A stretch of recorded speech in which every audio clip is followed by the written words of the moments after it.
यह मंत्र बीज मंत्रों से युक्त है। इस मंत्र का निरंतर जाप मनुष्य के जीवन में बार बार आने वाले अज्ञात अवरोध को समाप्त करता है। मानसिक उलझन, निर्णय में भ्रम और भय कम होता है। रुके हुए कार्य अचानक गति पकड़ते हैं। साधक के चारों ओर रक्षा कवच जैसा प्रभाव बनता है। साधना, मंत्र सिद्धि और आध्यात्मिक उन्नति में यह मंत्र अत्यंत सहायक है। इस मंत्र का जाप प्रातः या रात को स्नान के बाद लाल या पीले वस्त्र पहनकर गणेश जी की प्रतिमा के सामने एक दीपक जलाकर 108 बार 21 दिन तक जाप करना चाहिए। यह जाप अत्यंत फलदायी और शुभ कामनाओं को फलित करता है। ॐ ह्रीं ह्रीं ह्रीं गणगणपतये विघ्नविनाशाय स्वाहा। ॐ ह्रीं ह्रीं ह्रीं गणगणपतये विघ्नविनाशाय स्वाहा। ॐ ह्रीं ह्रीं ह्रीं गणगणपतये विघ्नविनाशाय स्वाहा। ह्रीं ह्रीं ह्रीं गणगणपतये विघ्नविनाशाय स्वाहा। ॐ ह्रीं ह्रीं ह्रीं गणगणपतये विघ्नविनाशाय स्वाहा। ॐ ह्रीं ह्रीं ह्रीं गणगणपतये विघ्नविनाशाय स्वाहा। ह्रीं ह्रीं गणगणपतये विघ्नविनाशाय स्वाहा।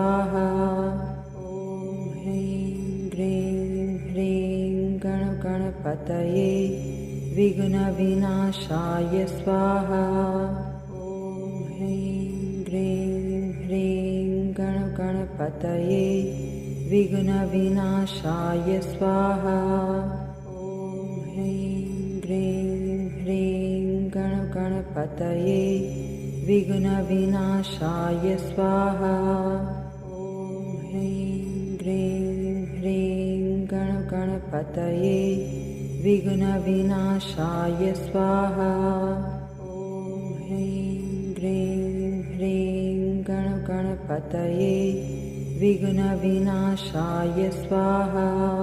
ॐ ह्रीं ह्रीं ह्रीं गणगणपतये विघ्नविनाशाय स्वाहा। ॐ ह्रीं ह्रीं ह्रीं गणगणपतये विघ्नविनाशाय स्वाहा। ॐ ह्रीं ह्रीं ह्रीं गणगणपतये विघ्नविनाशाय स्वाहा। ॐ ह्रीं ह्रीं ह्रीं गणगणपतये विघ्नविनाशाय स्वाहा। ॐ ह्रीं ह्रीं ह्रीं गणगणपतये विघ्नविनाशाय स्वाहा। ॐ ह्रीं ह्रीं ह्रीं गणगणपतये विघ्नविनाशाय स्वाहा। ॐ ह्रीं ह्रीं ह्रीं गणगणपतये विघ्नविनाशाय स्वाहा। ॐ ह्रीं ह्रीं ह्रीं गणगणपतये विघ्नविनाशाय स्वाहा। ॐ ह्रीं ह्रीं ह्रीं गणगणपतये विघ्नविनाशाय स्वाहा। ॐ ह्रीं ह्रीं ह्रीं गणगणपतये विघ्नविनाशाय स्वाहा। ॐ ह्रीं ह्रीं ह्रीं गणगणपतये विघ्नविनाशाय स्वाहा। ॐ ह्रीं ह्रीं ह्रीं गणगणपतये विघ्नविनाशाय स्वाहा। ॐ ह्रीं ह्रीं ह्रीं गणगणपतये विघ्नविनाशाय स्वाहा। ॐ ह्रीं ह्रीं ह्रीं गणपतये विघ्नविनाशाय स्वाहा। ॐ ह्रीं ह्रीं ह्रीं गणपतये विघ्नविनाशाय स्वाहा। ॐ ह्रीं ह्रीं ह्रीं गणपतये विघ्नविनाशाय स्वाहा। ॐ ह्रीं ह्रीं ह्रीं गणपतये विघ्नविनाशाय स्वाहा। ॐ ह्रीं ह्रीं ह्रीं गणपतये विघ्नविनाशाय स्वाहा। ॐ ह्रीं ह्रीं ह्रीं गणपतये विघ्नविनाशाय स्वाहा। ॐ ह्रीं ह्रीं ह्रीं गणपतये विघ्नविनाशाय स्वाहा। ॐ ह्रीं ह्रीं ह्रीं गणपतये विघ्नविनाशाय स्वाहा। ॐ ह्रीं ह्रीं ह्रीं गणपतये विघ्नविनाशाय स्वाहा। ॐ ह्रीं ह्रीं ह्रीं गणपतये विघ्नविनाशाय स्वाहा। ॐ ह्रीं ह्रीं ह्रीं गणपतये विघ्नविनाशाय स्वाहा। ॐ ह्रीं ह्रीं ह्रीं गणपतये विघ्नविनाशाय स्वाहा। ॐ ह्रीं ह्रीं ह्रीं गणपतये विघ्नविनाशाय स्वाहा। ॐ ह्रीं ह्रीं ह्रीं गणपतये विघ्नविनाशाय स्वाहा। ॐ ह्रीं ह्रीं ह्रीं गणपतये विघ्नविनाशाय स्वाहा। ॐ ह्रीं ह्रीं ह्रीं गणपतये विघ्नविनाशाय स्वाहा। ॐ ह्रीं ह्रीं ह्रीं गणपतये विघ्नविनाशाय स्वाहा। ॐ ह्रीं ह्रीं ह्रीं गणपतये विघ्नविनाशाय स्वाहा। ॐ ह्रीं ह्रीं ह्रीं गणपतये विघ्नविनाशाय स्वाहा। ॐ ह्रीं ह्रीं ह्रीं गणपतये विघ्नविनाशाय स्वाहा।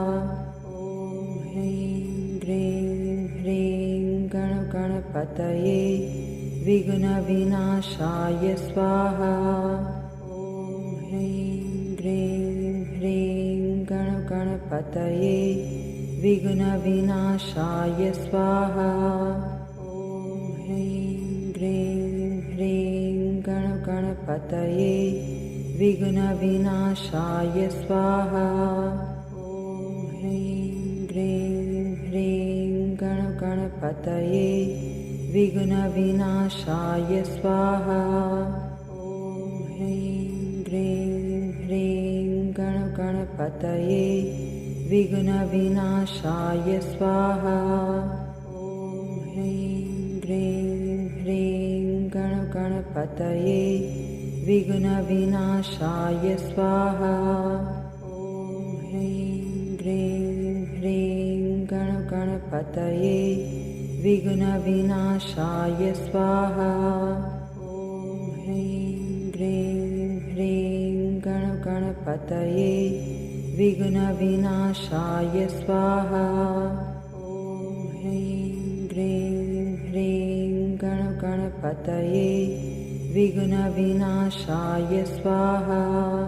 ॐ ह्रीं ह्रीं ह्रीं गणपतये विघ्नविनाशाय स्वाहा।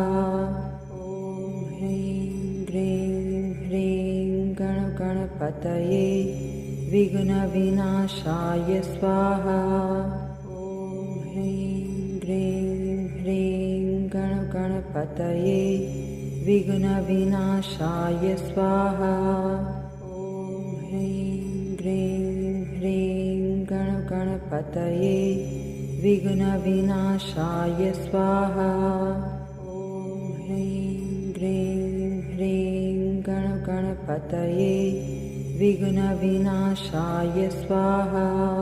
ॐ ह्रीं ह्रीं ह्रीं गणपतये विघ्नविनाशाय स्वाहा। ॐ ह्रीं ह्रीं ह्रीं गणपतये विघ्नविनाशाय स्वाहा। ॐ ह्रीं ह्रीं ह्रीं गणपतये विघ्नविनाशाय स्वाहा। ॐ ह्रीं ह्रीं ह्रीं गणपतये विघ्नविनाशाय स्वाहा। ॐ ह्रीं ह्रीं ह्रीं गणपतये विघ्नविनाशाय स्वाहा। ॐ ह्रीं ह्रीं ह्रीं गणपतये विघ्नविनाशाय स्वाहा। ॐ ह्रीं ह्रीं ह्रीं गणपतये विघ्नविनाशाय स्वाहा। ॐ ह्रीं ह्रीं ह्रीं गणपतये विघ्नविनाशाय स्वाहा। ॐ ह्रीं ह्रीं ह्रीं गणपतये विघ्नविनाशाय स्वाहा। ॐ ह्रीं ह्रीं ह्रीं गणपतये विघ्नविनाशाय स्वाहा। ॐ ह्रीं ह्रीं ह्रीं गणपतये विघ्नविनाशाय स्वाहा। ॐ ह्रीं ह्रीं ह्रीं गणपतये विघ्नविनाशाय स्वाहा। ॐ ह्रीं ह्रीं ह्रीं गणपतये विघ्नविनाशाय स्वाहा। ॐ ह्रीं ह्रीं ह्रीं गणपतये विघ्नविनाशाय स्वाहा। ॐ ह्रीं ह्रीं ह्रीं गणपतये विघ्नविनाशाय स्वाहा। ॐ ह्रीं ह्रीं ह्रीं गणपतये विघ्नविनाशाय स्वाहा। ॐ ह्रीं ह्रीं ह्रीं गणपतये विघ्नविनाशाय स्वाहा। ॐ ह्रीं ह्रीं ह्रीं गणपतये विघ्नविनाशाय स्वाहा। ॐ ह्रीं ह्रीं ह्रीं गणपतये विघ्नविनाशाय स्वाहा। ॐ ह्रीं ह्रीं ह्रीं गणपतये विघ्नविनाशाय स्वाहा। ॐ ह्रीं ह्रीं ह्रीं गणपतये विघ्नविनाशाय स्वाहा। ॐ ह्रीं ह्रीं ह्रीं गणपतये विघ्नविनाशाय स्वाहा। ॐ ह्रीं ह्रीं ह्रीं गणपतये विघ्नविनाशाय स्वाहा। ॐ ह्रीं ह्रीं ह्रीं गणपतये विघ्नविनाशाय स्वाहा। ॐ ह्रीं ह्रीं ह्रीं गणपतये विघ्नविनाशाय स्वाहा। ॐ ह्रीं ह्रीं ह्रीं गणपतये विघ्नविनाशाय स्वाहा। ॐ ह्रीं ह्रीं ह्रीं गणपतये विघ्नविनाशाय स्वाहा। ॐ ह्रीं ह्रीं ह्रीं गणपतये विघ्नविनाशाय स्वाहा। ॐ ह्रीं ह्रीं ह्रीं गणपतये विघ्नविनाशाय स्वाहा। ह्रीं ह्रीं गणगणपतये विघ्नविनाशाय स्वाहा। ॐ ह्रीं ह्रीं ह्रीं गणगणपतये विघ्नविनाशाय स्वाहा। ॐ ह्रीं ह्रीं ह्रीं गणगणपतये विघ्नविनाशाय स्वाहा। ॐ ह्रीं ह्रीं ह्रीं गणगणपतये विघ्नविनाशाय स्वाहा। ॐ ह्रीं ह्रीं ह्रीं गणगणपतये विघ्नविनाशाय स्वाहा। ॐ ह्रीं ह्रीं ह्रीं गणगणपतये विघ्नविनाशाय स्वाहा। ॐ ह्रीं ह्रीं ह्रीं गणगणपतये विघ्नविनाशाय स्वाहा। ॐ ह्रीं ह्रीं ह्रीं गणगणपतये विघ्नविनाशाय स्वाहा। ॐ ह्रीं ह्रीं ह्रीं गणगणपतये विघ्नविनाशाय स्वाहा। ॐ ह्रीं ह्रीं ह्रीं गणगणपतये विघ्नविनाशाय स्वाहा। ॐ ह्रीं ह्रीं ह्रीं गणगणपतये विघ्नविनाशाय स्वाहा। ॐ ह्रीं ह्रीं ह्रीं गणगणपतये विघ्नविनाशाय स्वाहा। ॐ ह्रीं ह्रीं ह्रीं गणगणपतये विघ्नविनाशाय स्वाहा। ॐ ह्रीं ह्रीं ह्रीं गणगणपतये विघ्नविनाशाय स्वाहा। ॐ ह्रीं ह्रीं ह्रीं गणगणपतये विघ्नविनाशाय स्वाहा। ॐ ह्रीं ह्रीं ह्रीं गणगणपतये विघ्नविनाशाय स्वाहा।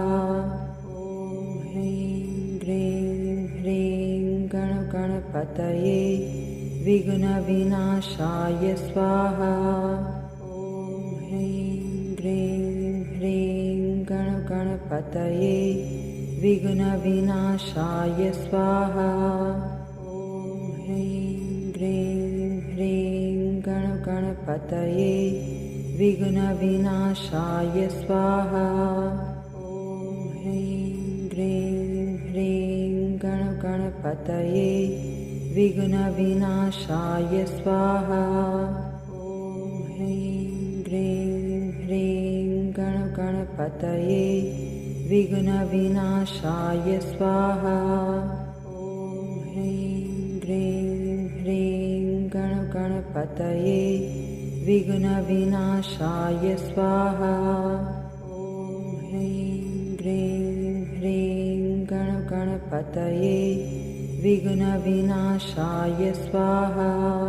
ॐ ह्रीं ह्रीं ह्रीं गणगणपतये विघ्नविनाशाय स्वाहा।